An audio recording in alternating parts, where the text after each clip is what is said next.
Hoy para entrar en el tema, hoy vamos a hablar de nuestra identidad en Cristo. Vamos a hablar hoy. Eh, recordarles, ¿no? Para que de pronto si no les llegó el mensajito o algo, hoy tenemos como primer domingo del mes, tenemos Santa Cena, así que eh, pues ahorita hacia el final tendremos cada uno la participación, cada uno ahí en su casa, lo que tenga dispuesto, lo que tenga disponible para esto, o sea, jugo, juguito de uva, vino, lo que sea, o pancito, galletitas, lo que tenga. Lo importante no es tanto qué es lo que tiene, sino cuál es la actitud en la que vamos a entrar en ese tiempo. Que siempre tiene que ser de absoluta reverencia, porque estamos conmemorando un acto sublime. Estamos conmemorando la obra, lo que fue el culmen de la obra del Señor aquí en la tierra. Eso es lo que estamos celebrando. Entonces les decía que el tema que vamos a tratar hoy, que el Señor nos ha entregado sobre el cual hablar hoy, es nuestra identidad en Cristo. Y um, hay una, durante muchos años, durante miles de años, desde antes de la llegada del Señor Jesús, desde antes, había todas las mañanas, hay una oración que muchos, no digo todos los judíos devotos, pero sí muchos judíos devotos, hay una oración que ellos hacían desde muchos años antes de que el Señor Jesús llegara. Y esta oración era esta o similar a esta, es lo que decía esta oración. Como les digo, muchos judíos devotos la repetían todas las mañanas, decía esto. La oración decía así: bendito seas, Dios del universo, que no me hiciste gentil, ni esclavo, ni mujer. Esa era la forma en que muchos judíos devotos oraban hace miles de años. Bendito seas, Dios del universo, que no me hiciste ni gentil, ni esclavo, ni mujer.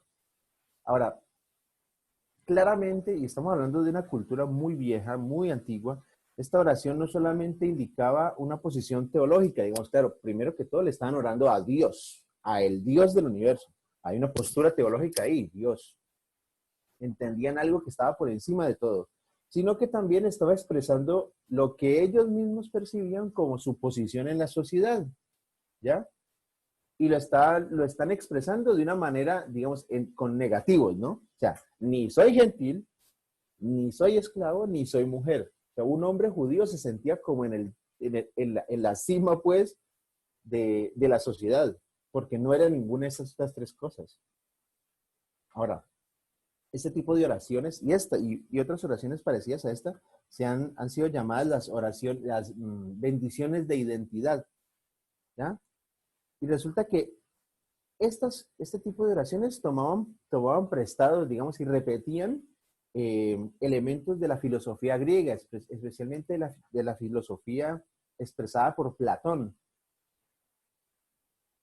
Es tener que reconocer esto, de la influencia de la filosofía griega, tanto en el pensamiento judío como en el cristiano, es muy triste, porque realmente muchos elementos que están ahí no son correctos, pero han influenciado de una manera, se han ido filtrando dentro de lo que es la doctrina judía y muchas veces se han ido filtrando en lo que es la doctrina cristiana.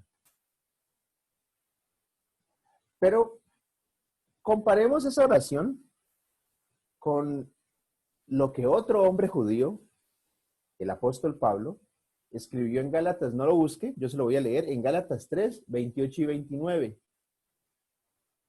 Miren esto, otro hombre judío, el apóstol Pablo, dice esto: ya no hay judío ni griego, no hay esclavo ni libre, no hay varón ni mujer, porque todos vosotros sois uno en Cristo Jesús. Y si vosotros sois de Cristo, ciertamente el linaje de Abraham sois, y herederos según la promesa. El apóstol Pablo pudo haber estado, digamos, familiarizado, conocía de oídas estas bendiciones de identidad. Y él decide aquí en Gálatas 3, 28, 29 usar las mismas tres categorías para resaltar lo insignificante que eran esas categorías. Él dice, no, ya no hay gentil, ya no hay esclavo ni libre, ya no hay varón ni mujer. Me está diciendo, todas esas distinciones se borran, o sea, dejan de ser importantes si nosotros estamos en Cristo. Cualquiera que sea nuestro género, hombre, mujer, cualquiera que sea nuestra raza, cualquiera que sea nuestra posición social, todos nosotros, todos nosotros en Cristo Jesús nos hacemos hijos de Dios. Y somos, como lo dice la palabra, y somos descendientes de Abraham. Esa es nuestra, ser hijo de Dios, es nuestra verdadera identidad. Y si nosotros somos conscientes de esa identidad, nosotros, eso debería cambiar nuestra forma de ver el mundo y nuestra forma de influenciar el mundo. Esta es nuestra identidad. Cristo el primogénito entre muchos otros. La idea del Señor es, yo quiero que cada uno de ustedes sea igualito a mi hijo, al primogénito, a Jesucristo. O sea, no pensemos que, bueno, el cielo va a ser un lugar súper aburrido, ¿no? Porque todos vamos a ser igualitos, pues no se trata de eso, sino que en la multiplicidad de caracteres de personas que somos, todos al final tendemos a lo mismo, a desarrollar en nosotros el carácter de Cristo. Que nuestra identidad en Cristo sea firme, no solamente en cómo la vivimos y la entendemos, no solamente cómo la entendemos, sino cómo la vivimos y en su expresión exterior, en su forma en que impacta el mundo. Entonces, la pregunta que uno siempre debe hacerse es si muchos de nosotros nos identificamos como yo soy cristiano, pero ¿qué es ser cristiano? Una pregunta más específica todavía. ¿Qué debe hacer un discípulo de Jesús? ¿Qué debe saber y cómo debe comportarse un discípulo de Jesús? Dentro de la casa, fuera de la casa, dentro de la iglesia, fuera de la iglesia. ¿Qué debe saber y qué debe hacer un discípulo de Cristo, un hijo de Dios? Nosotros necesitamos tener muy claro esto, ¿ya? Nosotros necesitamos entender, saber quiénes somos para poder responder estas preguntas, primeramente a nosotros mismos, respondernos estas preguntas con autoridad y con convicción, ¿ya? Porque esto es una base fundamental de nuestra fe en Dios, de nuestra fe en Cristo Jesús. Es importante que nosotros estas preguntas no las hagamos, las respondamos y que sus respuestas las vivamos. Es súper importante. Ahora, la palabra identidad, cuando uno va al diccionario, el diccionario la define como el carácter particular o la personalidad de un individuo. O sea, es el carácter particular o la personalidad de un individuo. ¿Ya? En otro diccionario dice también que es la conciencia que una persona tiene de quién es ella misma y que es diferente a los demás. O sea, eso es lo que es identidad. Identidad es mi capacidad de yo saber que soy diferente de las otras personas con las que estoy. Soy consciente de eso. ¿Ya?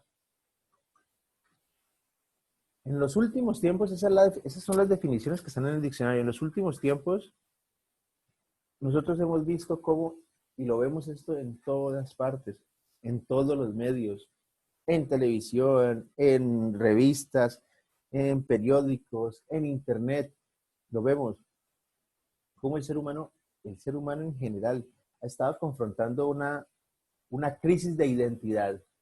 Ustedes no han visto. Es importantísimo que podamos estar atentos a lo que está pasando, no para dejarnos influir, sino para darnos cuenta de cómo el Señor es importante apoyarnos en las verdades de Dios, para no sufrir de crisis de identidades.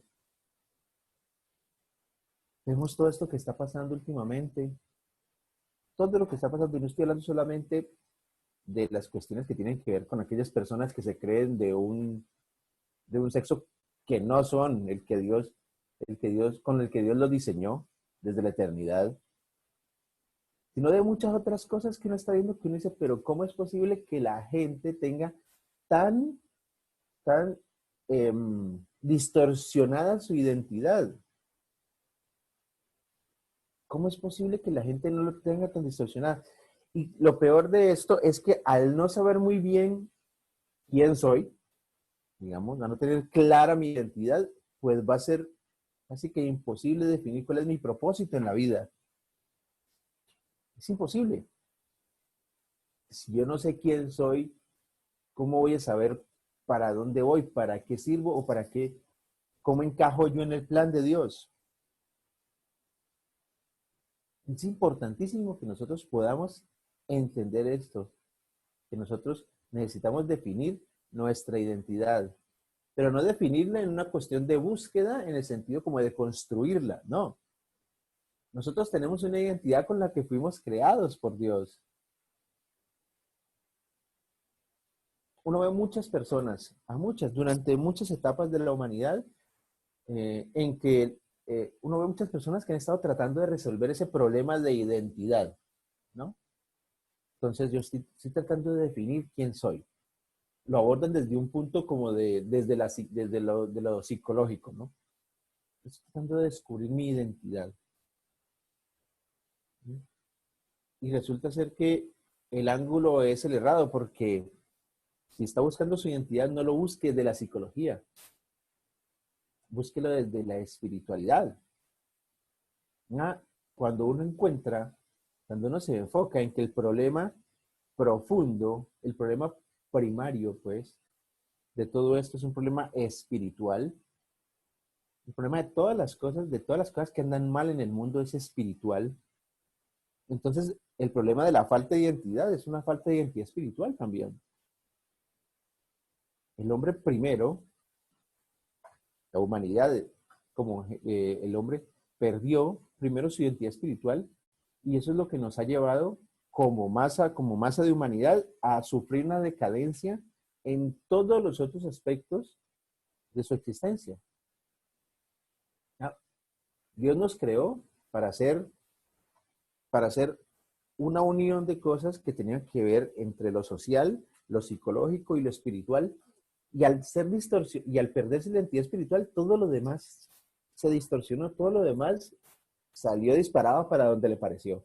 Y por eso vemos un montón de tendencias, un montón de modas, un montón de aberraciones en el mundo. Pero el problema es espiritual. Siempre el problema de base es espiritual. En Lucas 3:38, no lo busquen, lo cito nomás. Lucas 3:38 dice que nuestro padre Adán era hijo de Dios. O sea, la identidad de Adán provenía de Dios. Adán era hijo de Dios. Nuestra identidad también proviene de Dios.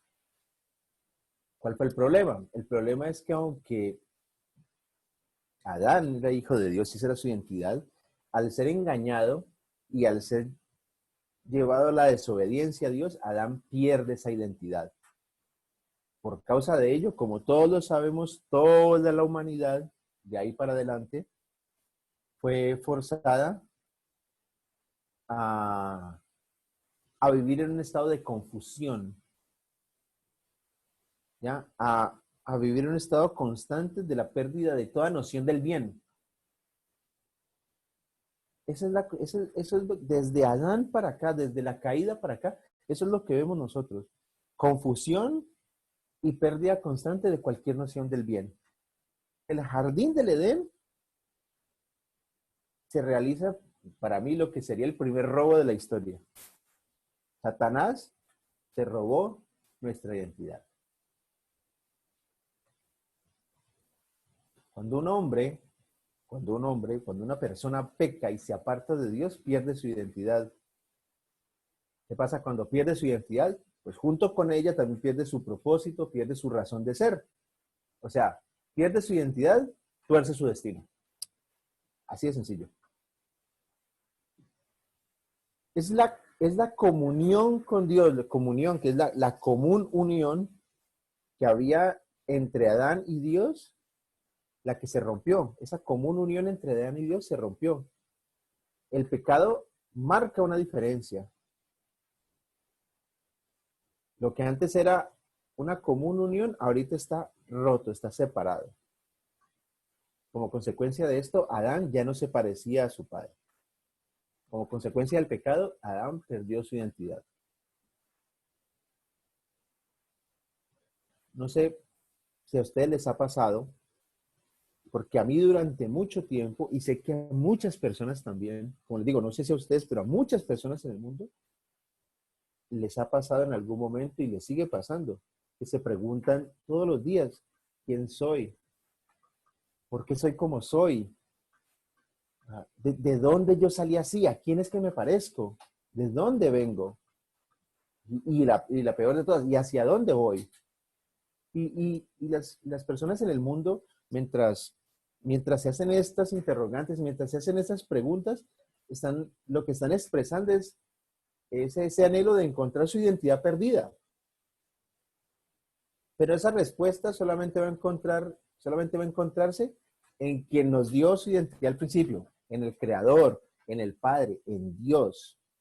Por eso es importante que nosotros nos volvamos a Dios para saber quiénes somos.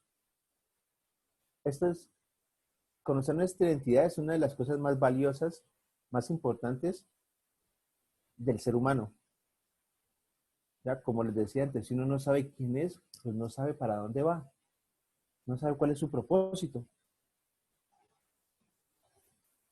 Como cristianos que hemos nacido de nuevo, y esto que hemos nacido de nuevo es por fe en Jesucristo, nosotros tenemos una nueva identidad.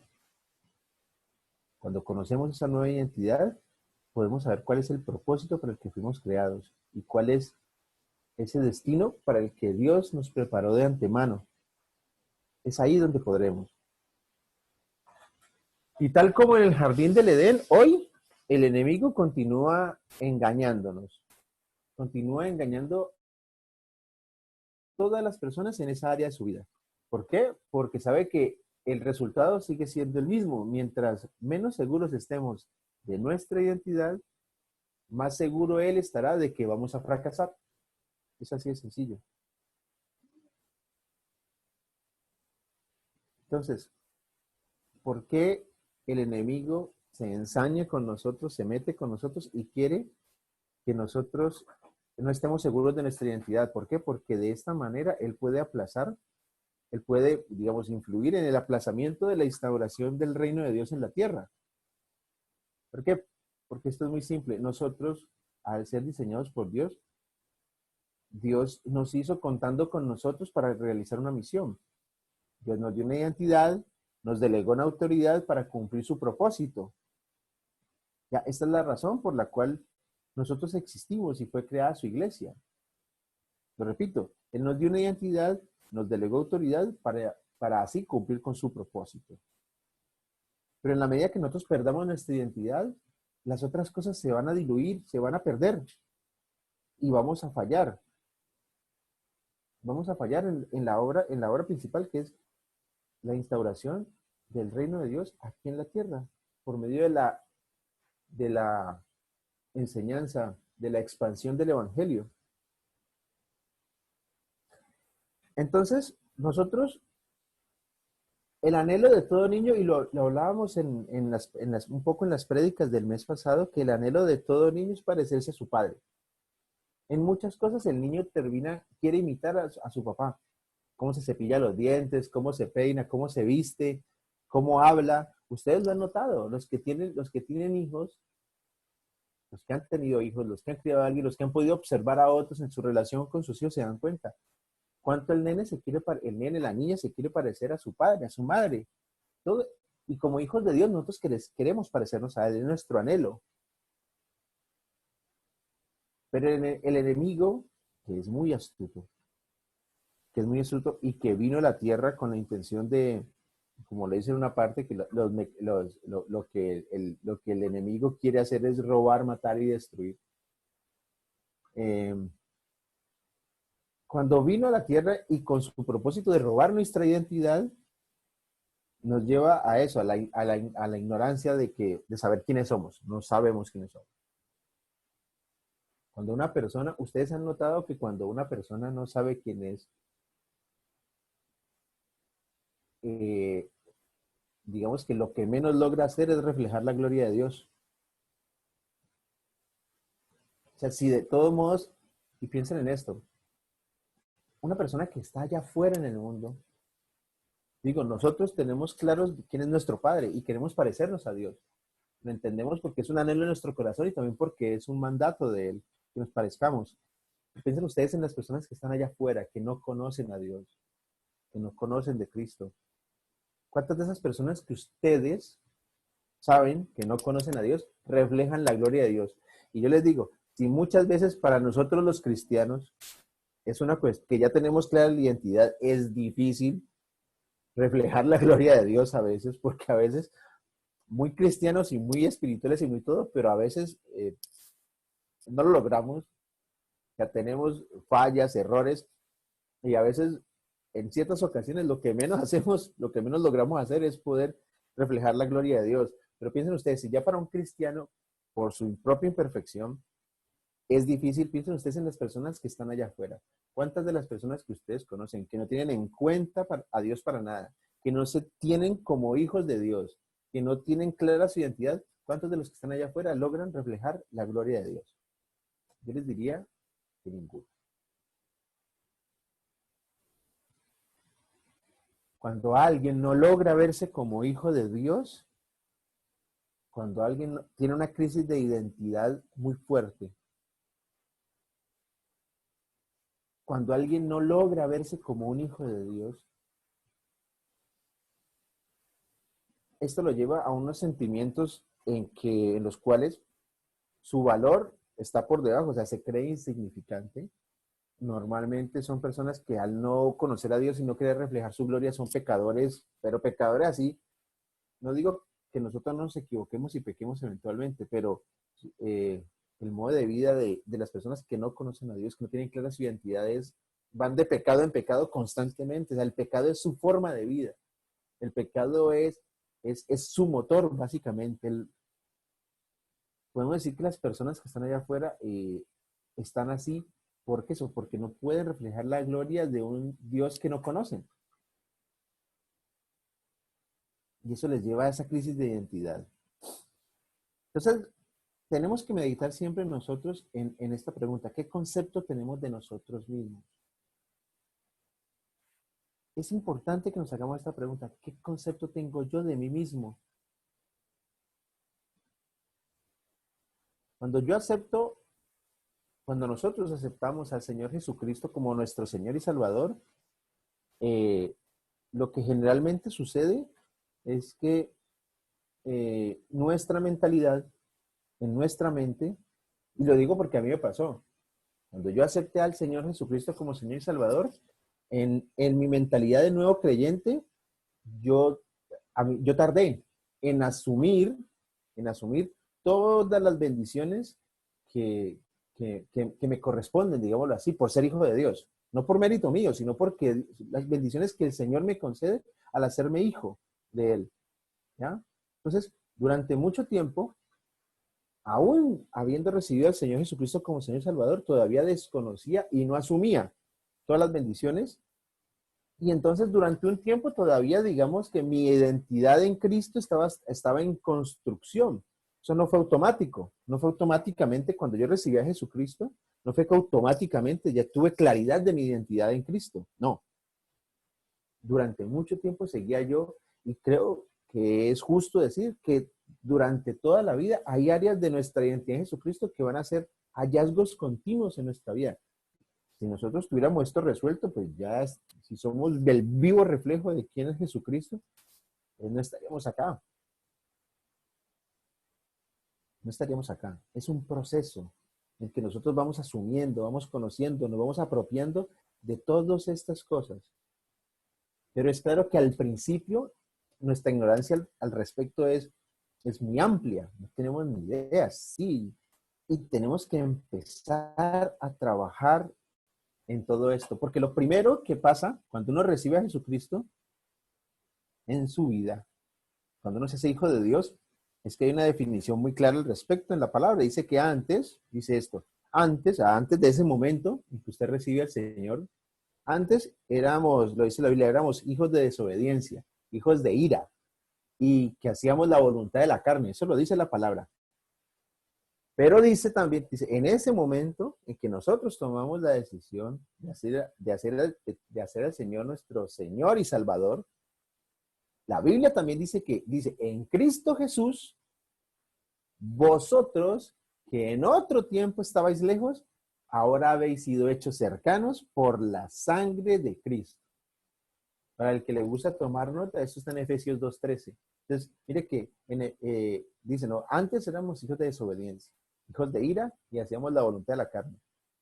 Y Efesios 2:13 nos dice que ahora en Cristo Jesús, los que estábamos antes lejos, ahora estamos cerca. Y todo esto por la sangre de Cristo. Entonces, en Cristo hemos sido reconciliados con Dios, hemos sido perdonados, hemos sido justificados delante del Padre, hemos nacido de nuevo, tenemos vida eterna, estamos en el proceso, en el camino de la santificación. Ahora tenemos una nueva manera de vivir. Ahora conocemos y estamos en el proceso de darnos cuenta de que tenemos una nueva identidad. Y uno podría decir, bueno, ya estamos completos para vivir la vida en abundancia que Cristo nos da. En teoría ya lo tenemos todo allí. Nacimos de nuevo, ya tenemos la vida eterna, estamos en el camino de la santificación, una nueva manera de vivir, nueva identidad. No, pues, ¿qué más me falta entonces? Podría decir uno. En teoría lo tenemos todo. Pero para que todo esto sea una realidad, tenemos que asumirlo en nuestra mente y tenemos que aceptarlo por fe. Porque si todos estos conceptos solamente se quedan en ideas que a mí me han enseñado, en conceptos que yo he aprendido leyendo la Biblia, si se quedan en conceptos nomás, en pensamientos, no mucho va a pasar en nuestra vida. Tenemos que esos pensamientos, eso que la palabra nos enseña y nos transmite como ideas, tenemos que atesorarlo y aceptarlo por fe. Y al aceptarlo por fe, nosotros vamos a aplicar aquello que dice en Romanos 12:2, de que mediante la renovación de nuestro entendimiento, vamos a cambiar nuestra vieja forma de pensar. Cuando nosotros todas estas verdades las apropiamos por fe, tendremos una renovación de nuestro entendimiento. Y esto hará cambiar nuestra vieja forma de pensar. La pregunta que surge aquí a continuación es entonces, ¿cómo renovamos la mente para que con esa nueva identidad en Cristo cumplamos el propósito de Dios? ¿Cómo hago esto? ¿Cómo yo puedo entonces, cómo hago yo para que con esta nueva identidad me enrute en los planes de Dios, me encamine por donde es?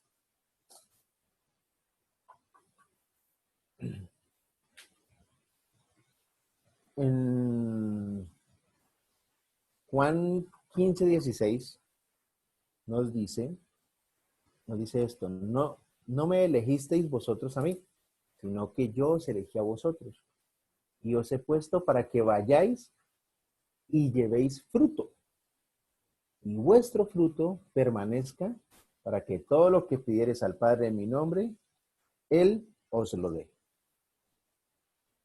Entonces, Juan 15:16 nos recuerda que ha sido Él quien nos escogió. Y nos escogió con un propósito, que es que nosotros llevemos fruto y fruto abundante. Y que ese fruto permanezca para que el Padre sea glorificado. En un solo versículo nos está dando toda una enseñanza que nos podemos quedar de verdad procesando este versículo por muchísimo tiempo. Él nos escogió con el propósito de que llevemos fruto. y que no sea poco fruto, sino fruto abundante, y que ese fruto sea permanente para que sea Dios glorificado. Wow, es, es espectacular. Entonces, la meta de Dios para nosotros los creyentes es que nosotros conformemos nuestro carácter al de Cristo. Tenemos que ser semejantes a Cristo. Y todo, todo lo que está pasando, todo lo que ha pasado y todo lo que va a pasar en nuestras vidas está centrado en ese objetivo que es el objetivo supremo de Dios. Que nuestro carácter sea conformado a la semejanza de Cristo. Todo. Cuando alguien piensa que algo le está pasando en su vida que no tiene sentido, que aparentemente esto no tendría por qué estar pasando, esto no cabe dentro de ningún plan de Dios, o si Dios es bueno, ¿por qué permite?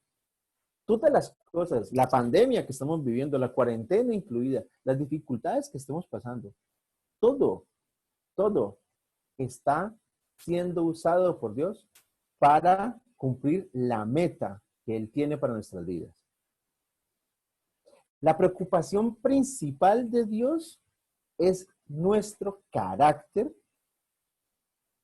pero no simplemente nuestro carácter como porque sí, sino nuestro carácter funcionando de la manera que Él quiere que funcione. ¿Y cómo quiere que funcione? Como Cristo. Yo quiero que su carácter sea como el de Cristo. Esa es la preocupación principal de Dios. Y déjeme decirle que cuando a Dios se le mete algo en la cabeza, Él no renuncia a ese objetivo. Él ha prometido y está su honor en ello, en que Él ese objetivo lo va a mantener hasta que produzca en nosotros un carácter, como se describe en Gálatas 5:22, un carácter lleno de amor, gozo, paz, paciencia, benignidad, bondad, fe, mansedumbre, templanza, ¿ya? Él no va a renunciar hasta que nosotros tengamos ese fruto que es el que Dios quiere, el fruto de su espíritu, se lo repito, amor, gozo, paz, paciencia, benignidad, bondad, fe, mansedumbre, templanza. Ese es el objetivo de Dios. Ese es el fruto que Dios quiere que tengamos, el fruto de su espíritu.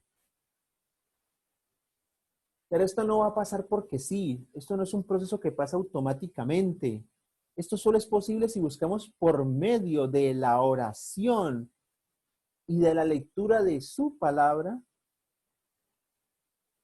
si memorizamos la verdad y la ponemos en práctica, si creemos las verdades que están ahí y las ponemos por obra, así es como vamos renovando nuestra mente. Y entonces es cuando nuestra vida es transformada. Y entonces la manera en que yo me veo a mí mismo y como veo a los demás y los trato, va a reflejar la forma en que yo soy en Cristo. Va a reflejar lo que realmente soy yo en Cristo. No va a ser la mucha Biblia que yo sepa. No va a ser ninguna otra cosa. Va a ser simplemente es la renovación de mi mente, la forma en que yo me veo a mí mismo y la forma en que veo a los demás y los trato. Eso es lo que va realmente a decir si yo me parezco a Cristo o no. Nada más. Eso es lo que va a decirle.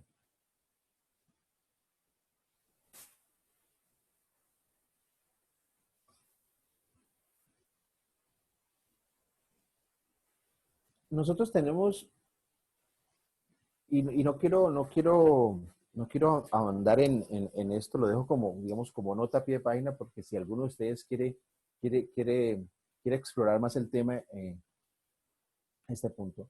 Pero si usted quiere ver, por ejemplo, en Colosenses, como digo, tome nota en Colosenses 3 del 1 al 17, eh, la palabra nos da un panorama amplio de las acciones que ahora como hijos de Dios nosotros debemos hacer. Digo, lo pongo aquí como para que lo miren, simplemente, para ampliar un poquito en lo que vamos hasta acá. Y nuestra responsabilidad es conocer esas acciones que están ahí descritas en Colosenses 3 y no solamente conocerlas, sino obedecerlas, ponerlas en práctica. ¿ya? Para que realmente reflejemos lo que somos en Cristo. También en 2 de Pedro 1, del 2 al 11 y en Gálatas 5, nos habla de cómo vivir nuestra nueva vida en Cristo. Lo pongo aquí como nota, digamos, a pie de página para que el que quiera, para que explore y amplíe un poco esto, lo pueda mirar. Pero es importante que nosotros podamos explorar en su palabra cuáles son esas acciones, responsabilidades y cuál es la obediencia que tenemos que tener ante esas acciones y responsabilidades para poder vivir una nueva vida en Cristo. Es importante. Bueno, entonces, perdón, retomando entonces, les decía, antes decía que es la renovación de nuestra mente, la transformación de nuestra vida, va a hacer que yo me vea y sea como realmente debo ser, como Cristo, ¿ya? Pero el Señor Jesucristo no solamente nos ayuda a recuperar, no solamente nos trae de vuelta la identidad que habíamos perdido por el pecado, sino que también el Señor Jesucristo nos delega autoridad y autoridad para cumplir su propósito. No es una autoridad porque sí, no es una autoridad simplemente le doy para que mande, no. Esta autoridad está enfocada. Entonces Dios nos da identidad, nos delega autoridad para cumplir su propósito, para una obra. Y esa obra es su obra, no cualquier obra. Yo le doy autoridad para que cumpla con sus planes, para que realice sus sueños. No. Le voy a dar autoridad para cumplir su propósito, es lo que dice el Señor. Te doy autoridad para que cumplas mi propósito. Tenemos autoridad para cumplir con su obra. Lucas 10:19 dice esto, dice, he aquí os doy potestad de hollar serpientes y escorpiones. Esta parte no es lo importante, pero lo dice allí. He aquí os doy potestad de hollar serpientes y escorpiones. Y luego dice, y sobre toda fuerza del enemigo, y nada os dañará. Ese es el punto. El Señor les dice, ustedes tienen autoridad. Claro, habla de si pueden hollar serpientes. Cualquier fuerza del enemigo, nada se puede oponer a el plan del Señor. Él nos ha dado autoridad. Si nosotros realmente nos identificamos con Él y tomamos las cosas por el lado que son en cuanto a su autoridad, nada se puede oponer a la obra de Él. Nosotros hacemos las cosas correctamente. Segunda Timoteo 1:7 nos recuerda, y este texto que ustedes conocen, digamos, de memoria, segunda Timoteo 1:7 dice, porque no nos ha dado Dios espíritu de cobardía, sino de poder, de amor y de dominio propio. Entonces, miren eso tan lindo que declara 2 Timoteo. Dice que Dios nos da una herencia. ¿Ya? O sea, nosotros somos herederos. De hecho, somos coherederos con Cristo. Pero también somos embajadores, somos partícipes y somos colaboradores para hacer su voluntad y su propósito. O sea, ¿qué mejor objetivo podría uno tener en la vida que estas cosas? Soy coheredero, soy embajador, soy partícipe y colaborador para hacer su voluntad y su propósito. Su voluntad y su propósito.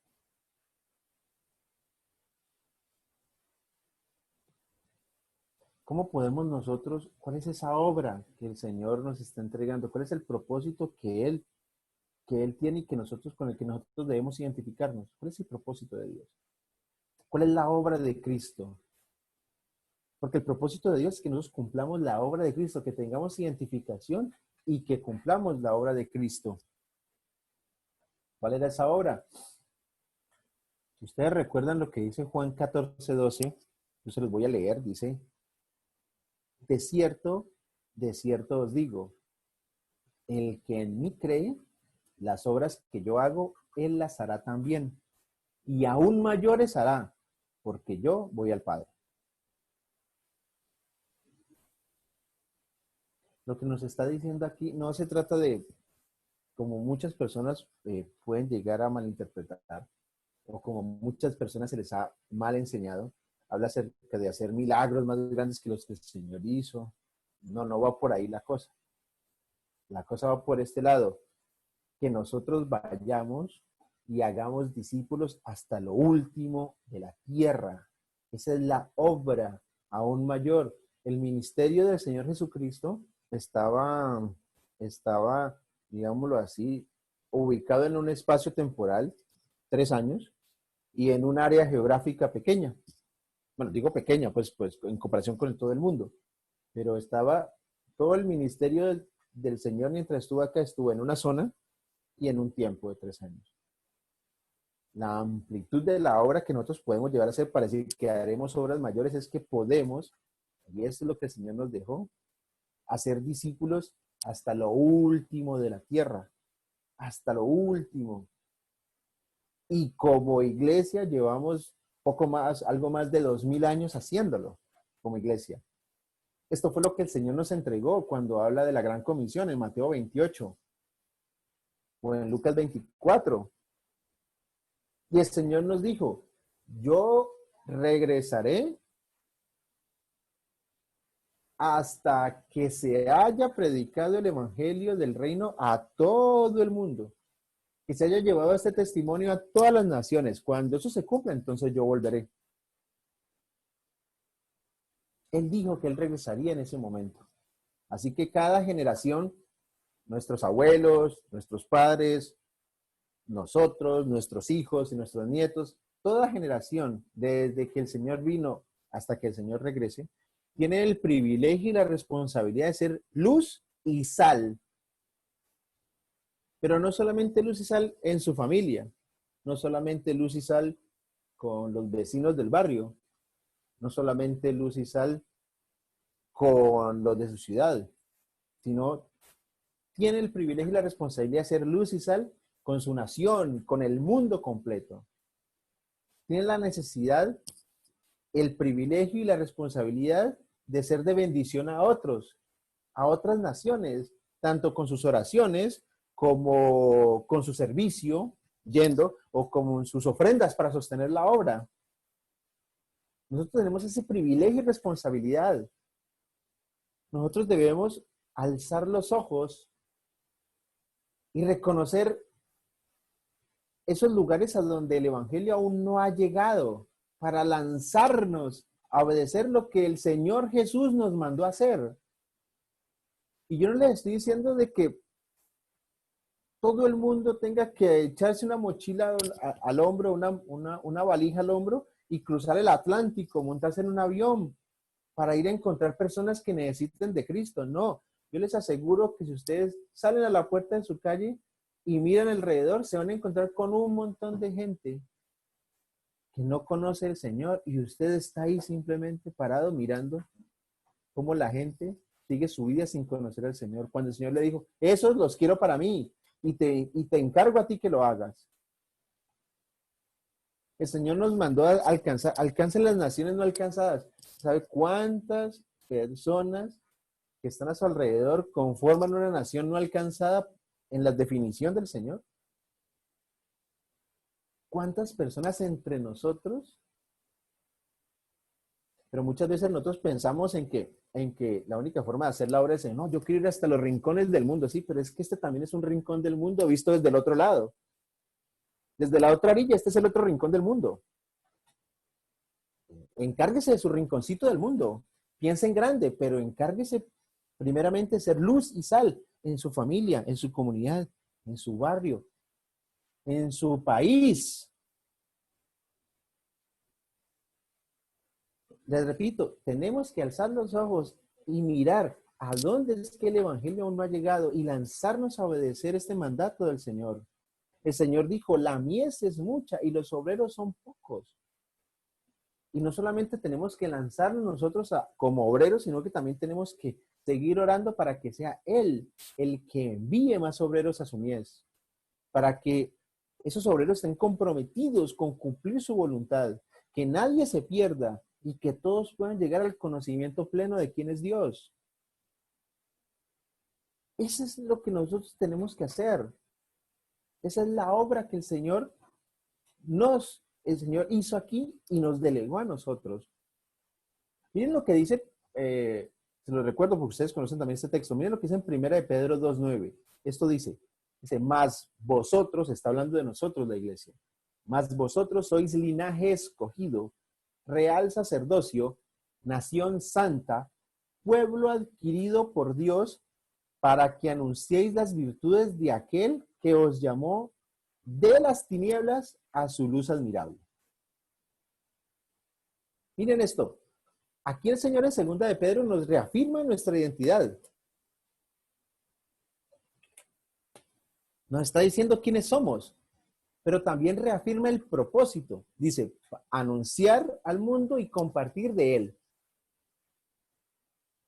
Eso es lo que dice primera de Pedro 2:9. Si nosotros realmente creemos lo que Dios dice que somos, entonces empezaremos a hacer con convicción lo que Dios nos manda a hacer. No importa qué hagamos en nuestra vida cotidiana, si soy estudiante o tengo trabajo, si estoy al cuidado de otras personas o atiendo a mi familia, si yo voy a la escuela o voy a una oficina o voy a un taller o voy a la iglesia, si sirvo en la alabanza o en la enseñanza a los niños, si estoy en mi casa o estoy fuera de ella, no importa, no importa. El Señor, si nosotros creemos lo que realmente dice Él que somos, nosotros vamos a empezar a hacer lo que Él nos manda a hacer.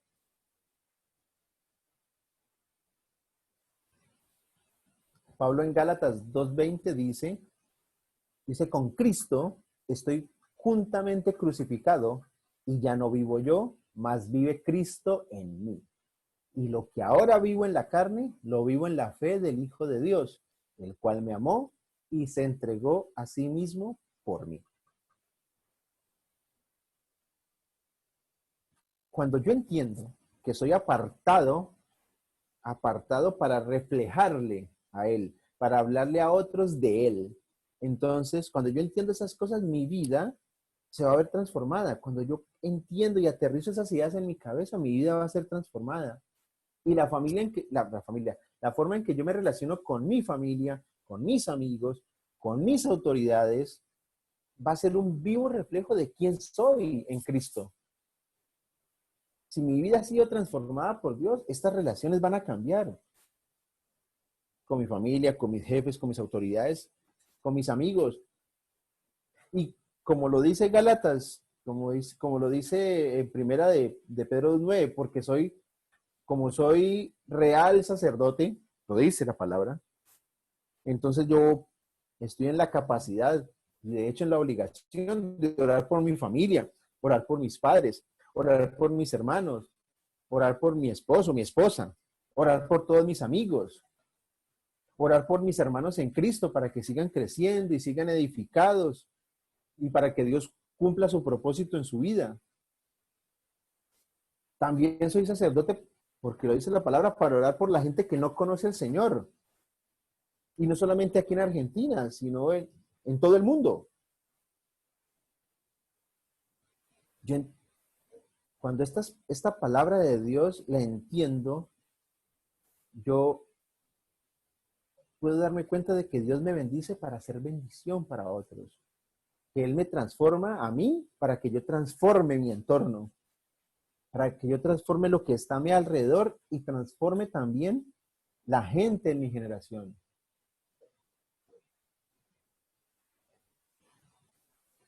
Entonces, en Cristo, yo tengo vida. En Cristo, tengo vida en abundancia. Entonces, mi identidad es quién soy. Autoridad es lo que Él me ha dado. Y propósito es la obra que me corresponde hacer. Nosotros tenemos claro todo esto. Nosotros creemos lo que Dios dice que ahora somos. a ustedes, por ejemplo, cuando oran conforme a lo que dice, por ejemplo, mm, Efesios 1, Efesios 1, el 17 al 20. ¿Qué tal? Yo les voy a leer el texto. Ustedes oran de esta manera, basados en la Biblia, porque a mí me enseñaron que uno debía aprender a orar declarando lo que está en la palabra, declarando las cosas que son verdad en la palabra. Entonces, si yo creo lo que Dios dice que ahora soy, entonces yo puedo orar conforme a lo que dice Efesios 1, 17, 20. O sea, yo puedo orar de esta manera, oro, se lo voy a leer, para que el Señor de nuestro Señor Jesucristo, para que el Dios de nuestro Señor Jesucristo, el Padre de gloria, nos dé espíritu de sabiduría y de revelación en el conocimiento de Él, para que alumbre los ojos de mi entendimiento, para que yo pueda saber cuál es la esperanza a la que Él me ha llamado y cuáles son las riquezas de mi herencia en los santos y cuál es la grandeza de su poder. O sea, ese es el tipo de oraciones que yo hago. Yo creo estas cosas porque es el tipo de cosas que están en la Biblia por las que yo debo orar. Que el Señor me dé espíritu de sabiduría, que me dé revelación de Él. ¿Por qué? Para saber cuál es la esperanza a la que Él me ha llamado y cuáles son las riquezas que son herencia mía. Es el tipo de oraciones que uno debe hacer, basadas en la palabra. La palabra abunda en descripciones de quiénes somos. Nosotros debemos orar conscientes de eso. En esa línea debemos orar.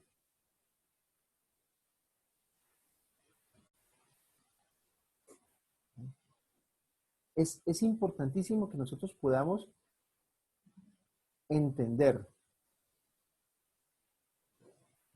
que al final, cimentados en el amor de Dios, nosotros tenemos que primero que todo, comprender lo que dice en Efesios 3, de cuál es la anchura, la longitud y la profundidad y la altura del amor de Cristo, que excede todo conocimiento. ¿Ya? El Señor dice, nosotros tenemos que aprender todo esto para que podamos entender la plenitud de Dios. Y entonces, incluso en Efesios dice que aquel que es mucho, que es muy poderoso, incluso más, para que abundantemente nos da de lo que, más de lo que podamos entender o incluso lo que llegamos a pedir. Ese Dios que es muchísimo más poderoso que nuestros sueños más ambiciosos, que nuestros deseos más ambiciosos. Él dice que según el poder que actúa en nosotros, nos va a guiar hacia la gloria por medio de cumplir la obra de Él. Necesitamos parecernos a Cristo, necesitamos cumplir con su obra. Necesitamos saber cómo es el andar digno de un hijo de Dios para que podamos agradarle en todo. Esto está en Colosenses 1. Que podamos ser llenos del conocimiento de su voluntad para que sigamos creciendo en Él, para que sigamos fortalecidos con todo poder. ¿Por qué? Porque el Señor, créalo, ahí donde está, piénselo, créalo, que el Señor a nosotros nos hizo aptos para participar de su herencia, que el Señor nos hizo aptos para participar de su santidad. Él nos libró de la potestad de las tinieblas y nos trasladó al reino de su amado Hijo. Ahora nosotros podemos vivir conforme a una identidad que Él nos entregó, que en Él tenemos. Y cuando nosotros entendemos esa identidad que en Él tenemos, Él nos va a llenar de gozo en la medida en que cumplamos con su obra, con su propósito. Y como ya lo decíamos hace un rato, su propósito no es otro diferente que proclamar su gloria y su grandeza a los cuatro vientos. Y hasta el último rincón de la tierra se significa quién es el poderoso Dios, el Señor de la creación, el dueño de todo, aquel que nos ama inmensamente y que por su amor entregó a su Hijo. Por el amor tan grande que tenía, entregó a su Hijo para que nosotros, beneficiados una vez de ese sacrificio, podamos también, por medio de la proclamación del Evangelio, dar la oportunidad a otros de que se beneficien también. Ese es el propósito del Señor. Si nosotros entendemos nuestra identidad, podemos vivir en el gozo de estar cumpliendo con su propósito. Podemos hacerlo. Es el deseo del Señor, es el anhelo que Él tiene. Yo quiero que cada uno de nosotros nos esforcemos de aquí en adelante, y ese tiene que ser el desafío con el que nos vayamos de aquí hoy. Que cada uno de nosotros nos vayamos con el entendimiento de que así como Dios restaura todo a través de Cristo, en Cristo todas las cosas son restauradas, yo necesito recuperar mi identidad. Nuestra identidad tenemos que recuperarla todos. Hay áreas de nuestra vida en las cuales no estamos viviendo de acuerdo a nuestra identidad y por lo mismo no estamos pudiendo identificarnos ni con la persona de Cristo ni con su obra. Y estamos fallando en el cumplimiento de su obra. Lo bueno es que para esto hay una solución muy simple, y es que la Biblia establece claramente quiénes somos, qué tenemos y qué podemos hacer. Y yo quiero que para terminar nos muestre Lucas Ridgway, que es el que nos ayuda con la parte de medios, nos comparta es el que nos colabora con esto, nos comparta una pequeña presentación a modo como de una lista para que lo tengan en cuenta. Luego las personas también que quieran tener estos versículos se los podemos enviar. No sé si Lucas, aquí está, bien, ahí están bien. Entonces miren, empezando por Mateo, ¿qué dice la palabra? Como les decía, la Biblia nos va a guiar en ese camino de recuperar nuestra identidad perdida, en aquellas áreas en las cuales nosotros todavía no estamos cumpliendo con el objetivo de lograr identificarnos con Cristo. La Biblia nos va a ayudar a recordar claramente quiénes somos, lo que tenemos y lo que podemos. Entonces miren lo que dice. Mateo 5:13 dice, soy la sal de la tierra. 5:14 dice, soy la luz del mundo. Mire, cada uno de ustedes lea esto hablándose a sí mismo. Diga, yo soy. O sea, cada uno, por favor, acompáñeme leyendo esto y pensándolo para sus adentros. No es Aldemar me está diciendo. Póngalo usted allí. Usted está leyendo esto. Soy la sal de la tierra. Soy la luz del mundo. Soy amigo de Cristo, dice Juan 15:14. Soy elegido por Cristo para llevar su fruto. Romanos 6:18 dice, soy siervo de justicia. Cada uno de ustedes puede decir, soy siervo de justicia. La siguiente diapositiva dice, soy siervo de Dios. Romanos 8:14 y 15 dice, soy adoptado, hijo de Dios por adopción.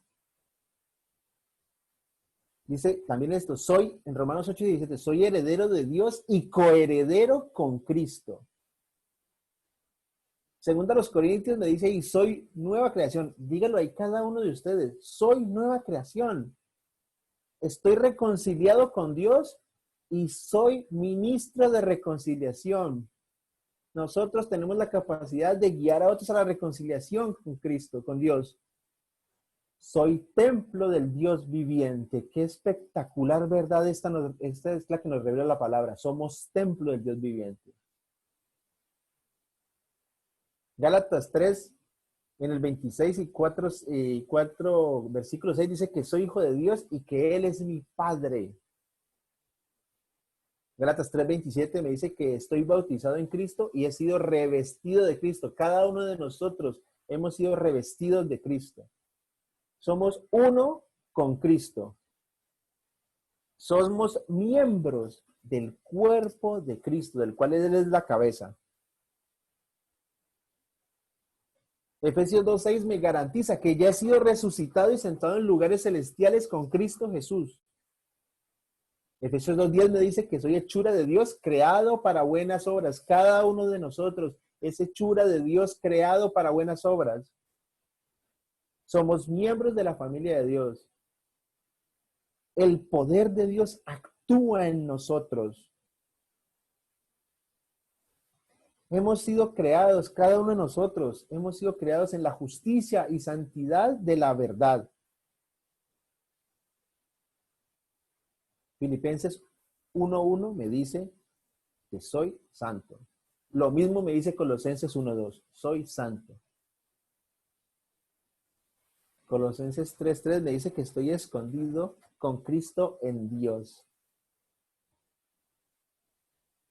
Colosenses 3:12 me dice que soy escogido de Dios, soy santo y soy amado. Amado.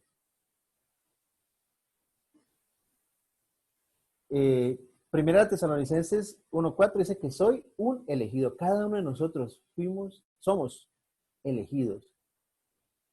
Tesalonicenses, primera 5:5 dice que soy un hijo de la luz y del día, no de las tinieblas. Ninguno de nosotros es hijo de tinieblas. Hebreos 3:14 nos dice que somos participantes de Cristo, compartimos su vida. Primera de Pedro 2:5 nos dice que somos piedras vivas, sacerdocio santo. Y primera de Pedro 2:9-10 nos dice aquí que somos linaje escogido, lo que les leí hace un rato, real sacerdocio, nación santa, pueblo adquirido por Dios. En la última diapositiva nos dice que soy extranjero, cada uno de nosotros somos extranjeros y peregrinos en este mundo en el cual vivimos temporalmente. 1 Pedro 5:8 nos dice, soy enemigo del diablo. Cada uno de nosotros ahora es enemigo del diablo. Si antes éramos enemigos de Dios, ahora somos enemigos del diablo. Juan 1:3, versículos 1 y 2 nos entrega una promesa espectacular. Dice que somos hijos de Dios y seremos semejantes a Cristo cuando Él regrese. Y primera de Juan 5:18 nos entrega esta promesa que es muy bonita y que nos debe dar tranquilidad siempre. Soy nacido de Dios, Cristo me guarda y el maligno no puede tocar. Quería pasar esta lista así, como les digo, si alguien quiere que les pasemos el PDF con la lista de la descripción que hace el Señor, y esto es solamente una pequeña muestra de las cosas que el Señor dice de nuestra identidad en Cristo. Por eso está marcada, es una lista que viene desde Mateo hasta Primera de Juan. Es todo lo que está a partir de la llegada del Señor Jesús, todo lo que está ahí descrito. Porque en Cristo Jesús ha sido establecida nuestra nueva identidad. Nosotros ahora en Cristo Jesús somos nuevas criaturas justificadas, libres y llenas del poder del Espíritu Santo. ¿Para qué es todo esto? Para cumplir la obra que Él nos ha encomendado. Y solamente, y tenga muy en cuenta esto, solo aquel que sabe quién es, puede cumplir su propósito en la vida. Se lo repito, para que nos quedemos con esto. Solo aquel que sabe quién es, puede cumplir con su propósito en la vida. Solamente si yo sé quién soy en Cristo, voy a poder cumplir con la obra que Él me encomendó. Recuperemos nuestra identidad en Cristo e identifiquémonos con su propósito, con su obra. Ese es el destino glorioso al que el Señor nos ha llamado. Toda la gloria para Él siempre. El Señor nos ha llamado a compartirlo, pero para eso primeramente identifiquémonos con quién es Cristo y con su obra.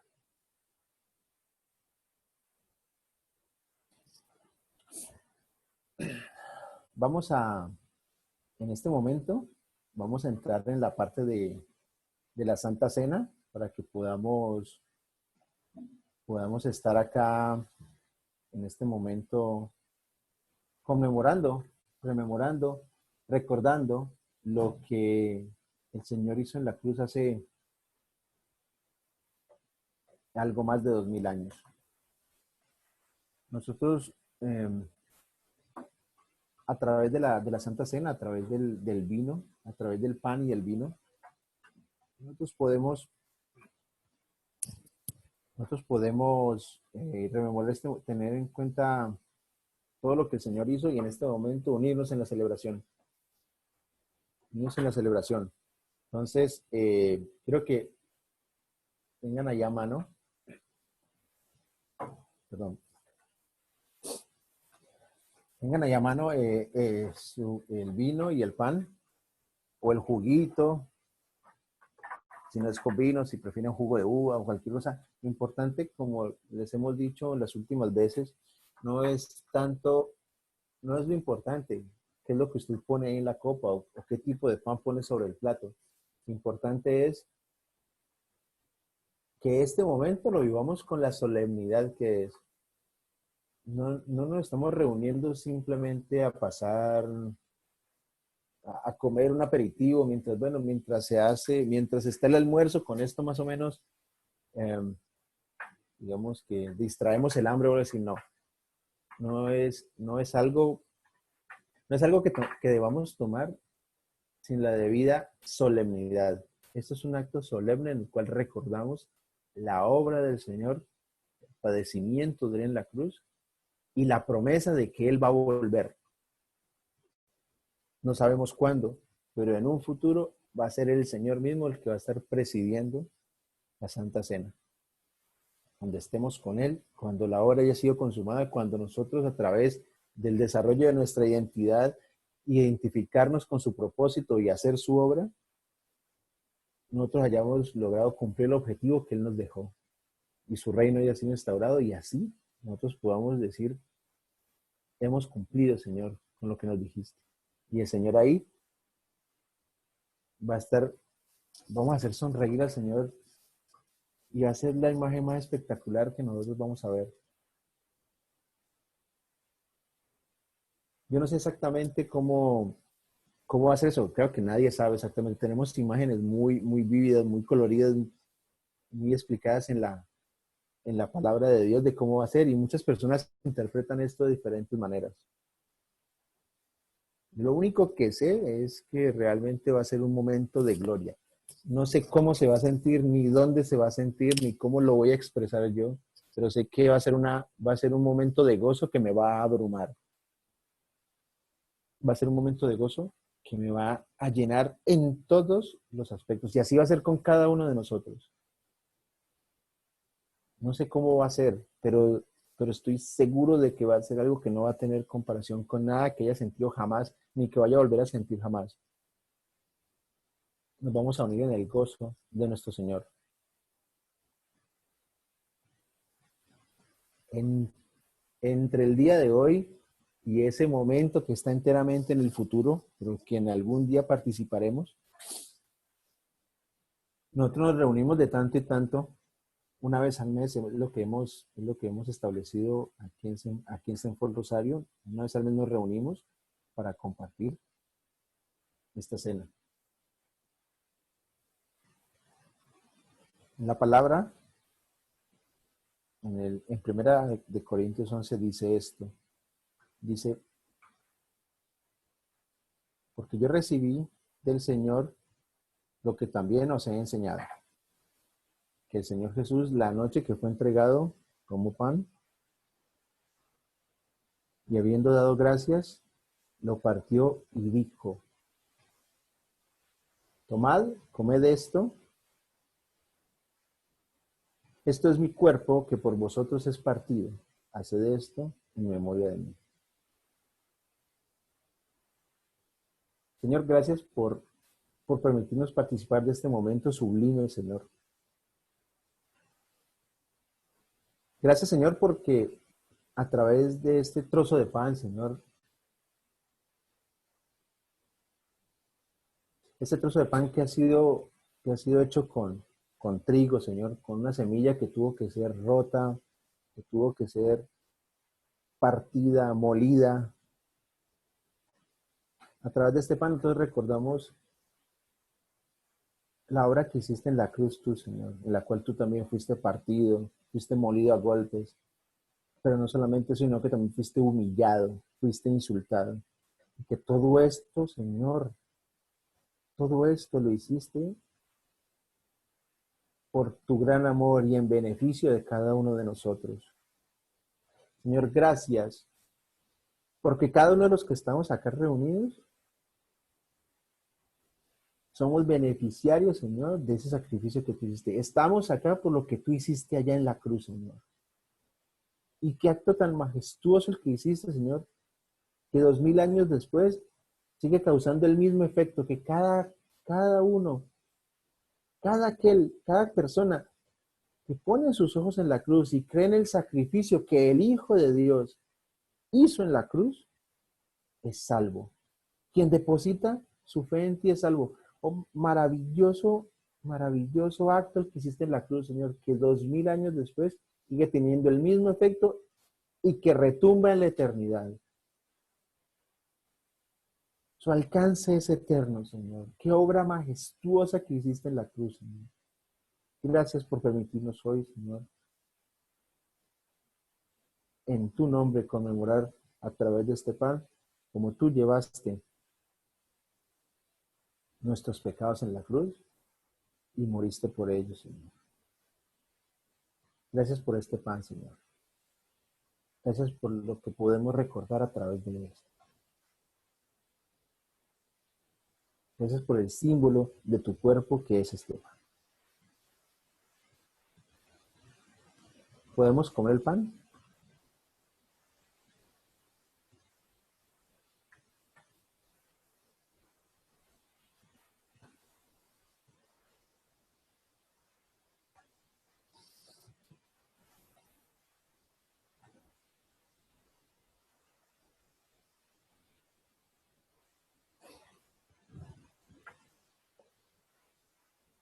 Asimismo, también tomo la copa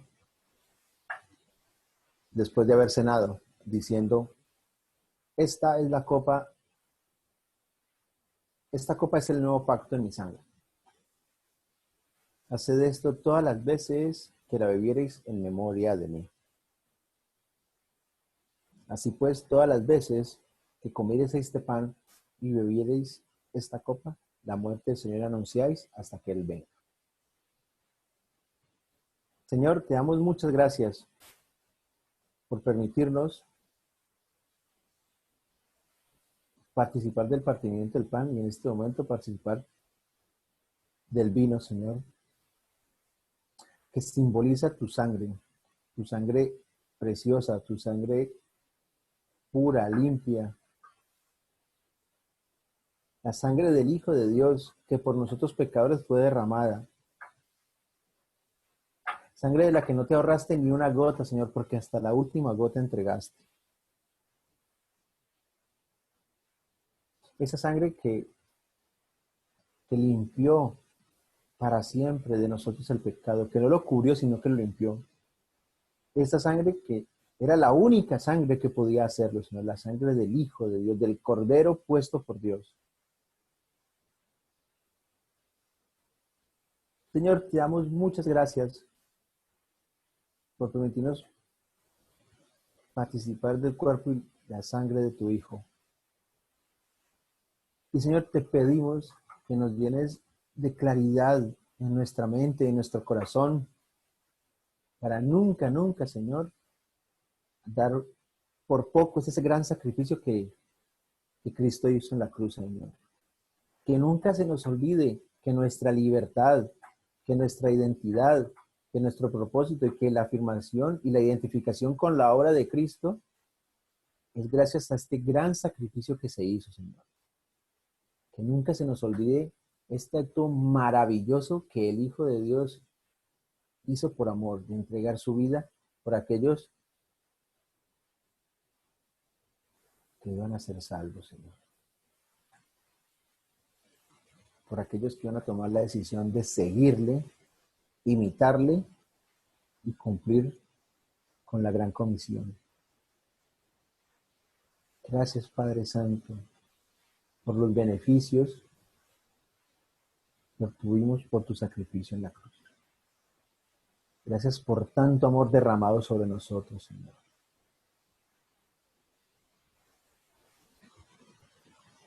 Tomemos el vino.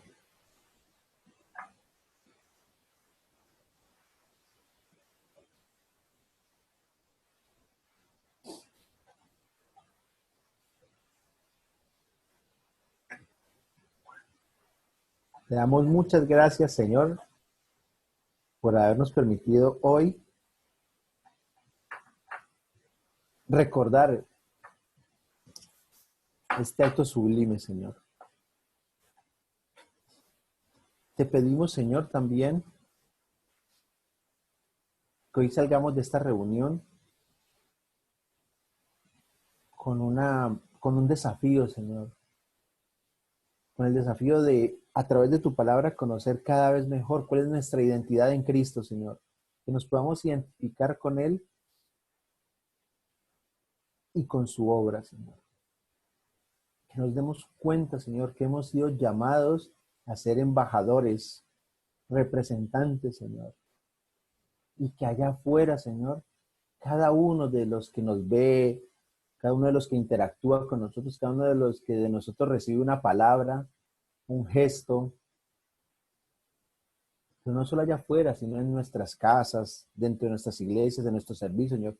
Cada uno de nosotros debemos reflejarle a las personas de quién somos hijos y quién es nuestro hermano mayor. Señor, que el propósito de nuestra vida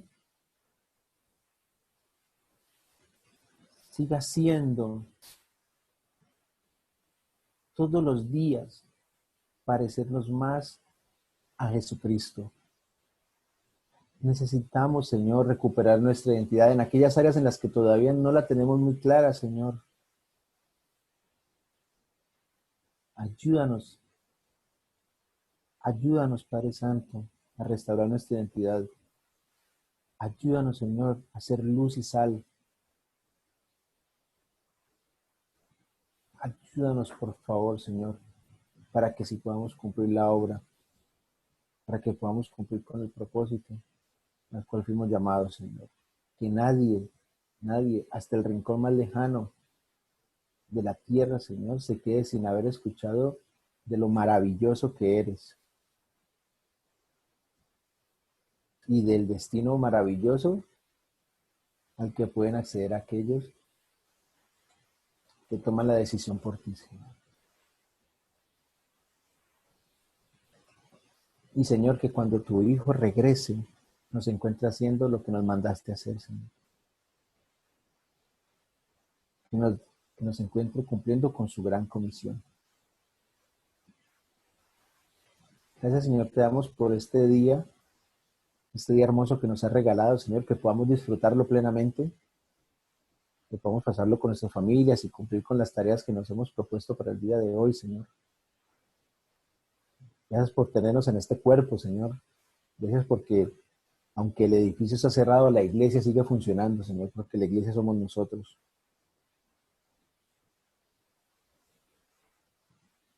Señor, sigue cuidándonos en medio de todas las dificultades de la pandemia y todo lo que viene junto con eso, las dificultades económicas, emocionales, todos los desafíos que esto trae. Te pedimos que nos sigas cuidando como hasta ahora lo has hecho, Señor. Te damos muchas gracias, Señor, por todo y en todo, en el nombre maravilloso de tu Hijo Jesucristo. Amén. Bueno, abran sus micrófonos, enciendan sus cámaras. Enciendan sus cámaras. Hola. ¿Quiénes estamos por ahí? A ver, yo paso revista así rapidito. Por ahí veo, está Irma y está David. Hola. Iselda y Abigail, hola. Por ahí está Flavia. Hola, Meli. Y Joel. Hola, Melanie. Por acá está Larisa, la familia Vivi. Ramírez, por ahí están. Vivi. Flavia, Joel, Cintia, David. Rosita, Larisa, Claudia. Eduardo, Patricia, Lucas, todos abrigados. Está haciendo frío, ¿no? Hola, Claudia. Rosita, hola, hola Virgi. Hola Virginia. Oh, la familia Ramírez encendió la cámara. Hola, hola. ¿Cómo están? Hola, Manu. Mira cómo saluda Manu. Ay. Manu. Manu, ¿todo bien? ¿Todo bien, Manu? Sí, levanta el dedito. Qué belleza. Qué bueno verles. Muchas bendiciones. Pásenla muy bien. Que sea una buena semana. Gracias, igualmente. Adiós. Saludos a todos. Gracias, saludos, bendiciones.